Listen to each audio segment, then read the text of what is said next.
مازدیګر راوتي دي او اوس راورسېدی او دا لاس چې کوم دي دا دغه وخت نه تور دي که نه؟ دا د هغه وخت نه تور دي، بس په دې مې روټۍ موټۍ وکړه چې موقع میلاو شوې ده، ګاډه مې مسافر برابر لمبوله. دننه چې کومې څادرې پرتې دي به نمبر په نمبر اوږده کېدله. السلام علیکم ورحمت الله وبرکاتو. قدرمنو، نن سره یوه عجیبه یو ناشنا غوندې خبره شریکومه چې د چکدارې نه دا رکشه چې کومه ده پیدا وکړې راوستې. تاسو به حیرانه مې وئ چې دا څنګه یو ریکارډ یې قایم کړی دی. د رکشې چې کوم ډیکوریشن دی هغه زه درته ښیم، او دا چې کوم حد لور اوس دی هغه هر څه زه تاسو ته ښیم.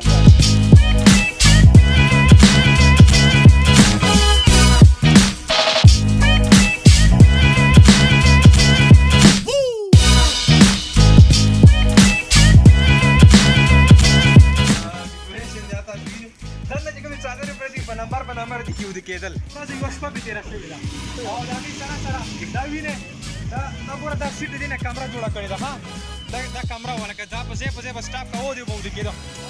دا د رکشې مخکینی چې کوم سیټ دی یعنې مسله غونډه په دې ځای کې ده، هغه یې ګزارلی نو هغه کې دننه چې کوم دی ډرایور دی او مدعي دی هغه دننه ناست دی. الله نواز نوم یې دی، دا چې نواز کړی دی د رکشې نه. اوس خرابه شوې ده نو سړی مقصود دی هغه کې دا څه کوې ته؟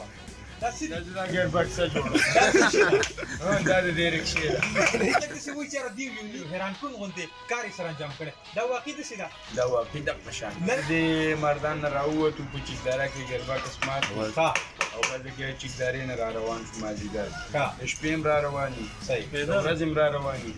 بعد چې کله بایپاس ته راورسېدو بیا مو ته لږه دمه وه. نه نو ګاډی نه و چې هغه پسې تړلی؟ نه ګاډی نه و یاره، ګاډي ته مې اشاره کوله. یو ګاډی صحرا کې را روان وې که نه چاپادي نه وه څه ګاډي نه شړه وه شړه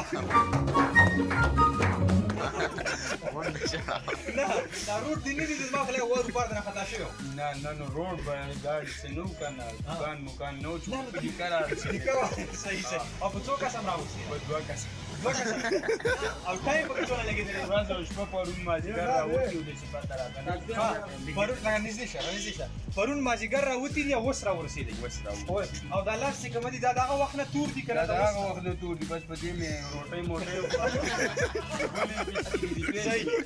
او بعد چې موقع میلاو شوې ده ګاډه مې مسافر برابر لمبوله. څه پارټنر ماټن د څه خبره کې دې کې سره څوک مشترکه وو که نه؟ هغه غریب مصروف دی، دوه نیمه نه بلکې دوه نیمې ورځې.